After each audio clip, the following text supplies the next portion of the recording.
guys, I'm Madison Mary and welcome back to my channel. Today I have my mid-year book freak out tag for you guys. So we are mid through 2020. This year has been quite a year. There's been a lot going on. Once again, I do want to talk about how down in the description box I do have a lot of links to books to educate yourself on the Black Lives Matter movement. There's also a link that I'm going to get for the documentary of 13th that I just watched the other day, which it was very eye-opening for someone who did not grow up here in the US.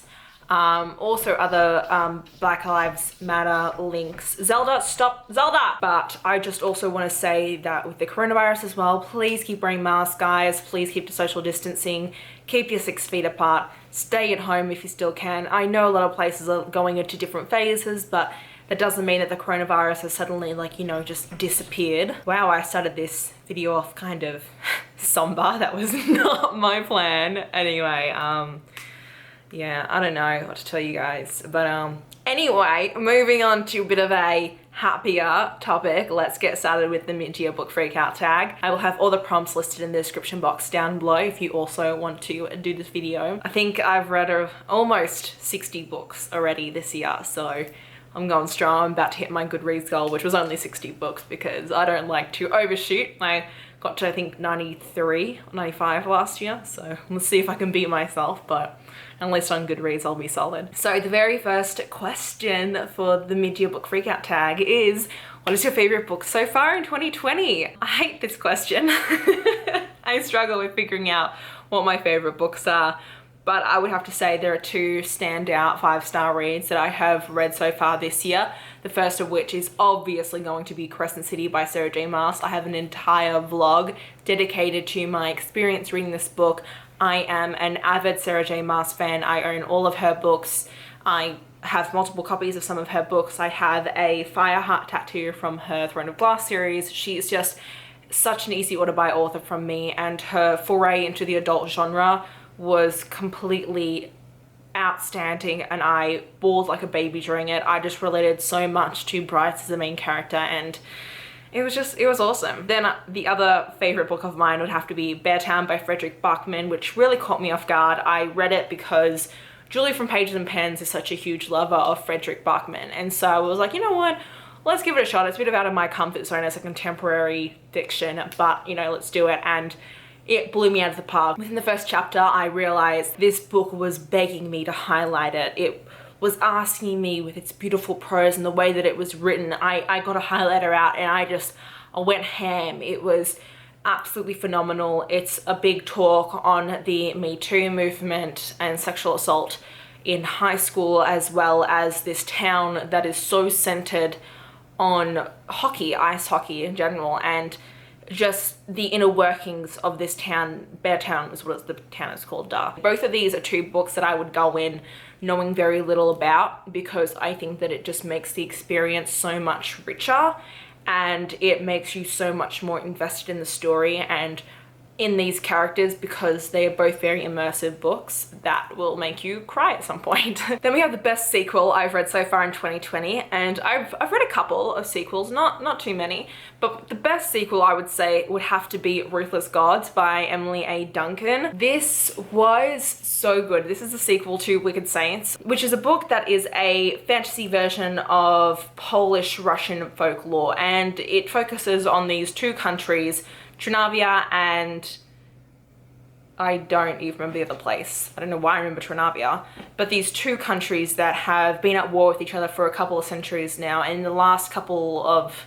decades the Trinavians have renounced the gods and have begun practicing blood magic in kind of a way to give themselves power, and so that is the main war going on. So we follow Nadia, who is the last cleric of this divine country who worships the gods, and being a cleric, she's one of the last people who, and one of the only people that they know of, who can communicate with all the divine gods, and so that's a huge thing. She can get power from them, and they view her as their last hope, and she goes on a mission to go and assassinate the king of Trinavia. Then we also follow Seraphin, who is the crown prince of Trinavia, and he believes that his dad is secretly trying to either kill him or just like get rid of him. And so those are the two POVs that we follow. And then we also do have a runaway ex-Trinavian soldier who teams up with Nadia, and his name is Malakiash, and he's a very powerful blood mage. So I really enjoyed this series. I'm so excited for the third installment. I'm so afraid. Oh my god, I didn't think that Emily A. Duncan could get any more like out there and crazy and just nuts with her story, but she truly does pull every punch you can, and her books are just so dark and gritty and gross and hardcore and bloody, and I love them. As messed up as they are, I love them. A new release that I haven't read yet but I want to is going to be You Should See Me in a Crown. This is a book I bought for Blackout Publishing, and it is a recent release. I think it just came out this month, and it is a sapphic POC romance. So it has to do with a girl who loses her financial aid for college, and so she ends up looking into the scholarship that happens for the prom king and queen at her school. I'm guessing that there's like some sapphic romance in here, so I'm very excited for it, and I think it's just gonna be a really fun read, especially now that it's in the summertime. I think it's gonna be like so good. We have my most anticipated release for the second half of the year. I actually have a video coming out in the next couple of weeks that will be about my most anticipated debuts for the rest of 2020. So I'm not going to mention any of those in here, but two books that are coming out within the rest of this year that I'm very excited about from authors that I have read before. The first of which is Kingdom of the Wicked by Kerry Maniscalco. I have no idea what this book is about, but it's by Kerry Maniscalco, who wrote the Stalking Jack the Ripper quartet, and I freaking love that quartet. Kerry Maniscalco is such a wonderful author, and so I'm super excited for her newest series. And then we also have Faithless Hawk by Margaret Owen, and this has actually, today when I'm filming this, it has actually just been pushed back to August 18th. It was supposed to come out in July. I actually have a arc of it. It's this book right here, but of course, it's being pushed back, so a little less pressure for me to have to read that. I don't have too many arcs on my TBR at the moment, but I do have a good chunk that I need to get through. So with books being pushed back, it actually puts a lot less pressure on me. But it's one I'm really excited about. The Merciful Crow was one of my two favorite books of last year. I would say my two favorite books of 2019 would have to be The Merciful Crow and Shadow of Frost, which was by Coco Ma. Now, normally I would have said Godstone by Coco Ma as one of my most anticipated releases for 2020, but I've already read it. I was Coco Ma's beta reader, and so I read Godstorm back in the end of December, but it releases this September tentatively. It might get pushed back depending on how, you know, publishing goes. But also, if you don't know about Shadow Frost or Godstorm, check them out. The covers are freaking gorgeous. Biggest disappointment so far in 2020.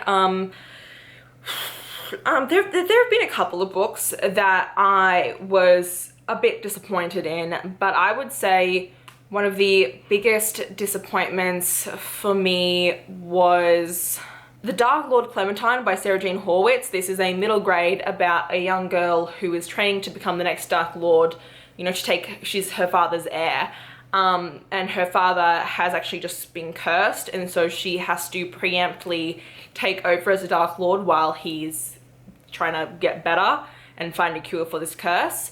And it sounded really cool, except it was a lot more of a fluffier middle grade than I was expecting, and it also just kind of lacked the substance, and there was just too much going on. But it was a book that I had picked up last year at Book Expo in 2019, and I've pretty much held on to it for a year, read it, and I guess I had just been so excited for it as a middle grade. It was one that I really thought I was going to love, because I can be a bit picky with middle grades at times, but I'm definitely trying to get more into them again.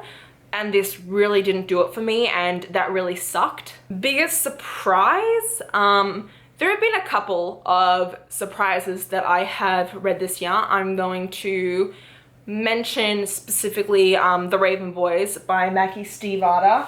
I read this as well, actually, in May, and I feel like this is a very well-loved book. It's very well-known in the community, and I just always, I never actually wanted to read this. It was a book that I was like, everyone's read it, I'm like never really gonna read that book. But one of my closest friends, Jade, really loves this series, and so I did a vlog where I read some of her favorites, and this is probably her favorite book of all time. And so I read it, and I was like, oh my god, I really love this. I was so shocked. I thought it would probably be like an average 3-star read, but it was a very high 4-star read, and I instantly went out and bought the rest of the series after I finished it. So really huge surprise to me, and I'm so glad she got me to read this. So if you guys have been very hesitant about the Raven Boys like quartet, pick it up, because I was hesitant and I am so glad I now have it. So favorite new author. This is also going to tie in with a book I'm mentioning later on, but a favorite new author of mine is Kevin Van Wy, and he wrote Date Me, Bryson Keller. I read this in June, and it has easily become one of my favorite books of 2020.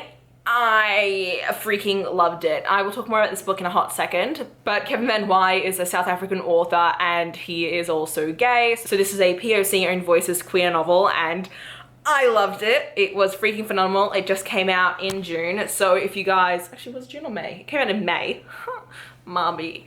So if you guys have not picked this up, please do, because I loved it. And then a second favorite new author is going to be Sarah Morgenthaler. She wrote The Tourist Attraction, which I read back in, what's the month before May? April? March, April, May? Yeah, April. And this is the first in a series that she's doing, and she's actually got covers out for the first 3 books, even though only the first book is published and the second book doesn't come out until like, I think the end of this year, although I think it's getting pushed back again. So we're set in this fictional town in Alaska, and it's a very quaint town, but the residents that live in this Alaskan town absolutely hate the tourists.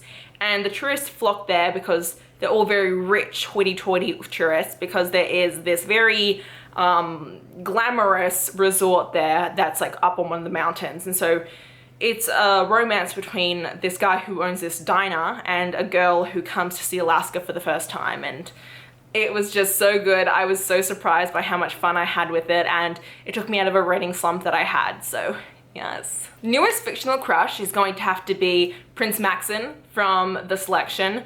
I really haven't read many books this year that have had huge fictional crushes for me. As much as I did love Crescent City, I don't really have a fictional crush yet on those characters, but male fictional crush wise, I would say Prince Maxon. There was just something about him that really grew on me. Female fictional crush would be Alessandra from The Shadows Between Us. I freaking loved her. And that also feeds into the next question, which is your newest favorite character. And aside from Bryce Quinlan from Crescent City, who is probably my newest favorite character of this year, I related to her so much that I bawled my eyes out for multiple chapters. That, you know, she's obviously one of my newest favorite characters. I've also already bought multiple fan arts of her, so that should be clear as day. But also a new favorite character of mine would be Alessandra. Trisha Levenseller always writes these really badass, strong female characters that are very sex positive and confident in themselves while also being quite vulnerable. And she is an author where I think if you love Sarah J. Maas, you will also definitely love Trisha Levenseller. So just a little PSA for you guys. So the next prompt is a book that made you cry. So apart from Beartown and Crescent City, I'm going to mention Stay Gold by Tolby McSmith.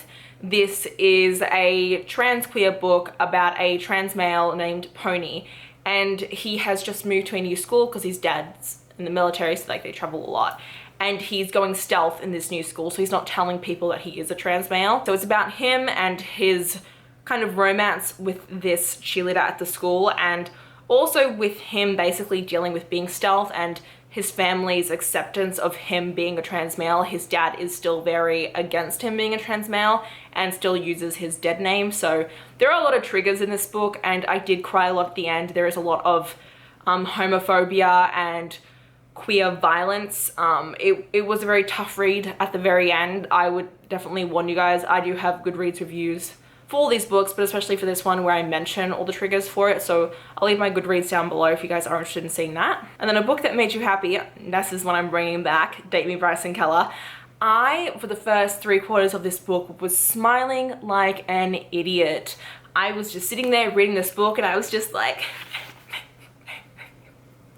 giggling my ass off, smiling, squealing. This is one of the best fake dating gay romances I have ever read in my entire life. And if I could buy this book for everyone and send it to them, I would. I don't have the monetary means to do that, but it's phenomenal. Once again though, there is a whole part of this book that has to do with coming out, a whole part of this book that has to do with homophobia and violence towards gay men. So this book actually did make me tear up a little bit towards the end because, you know, those themes do arise.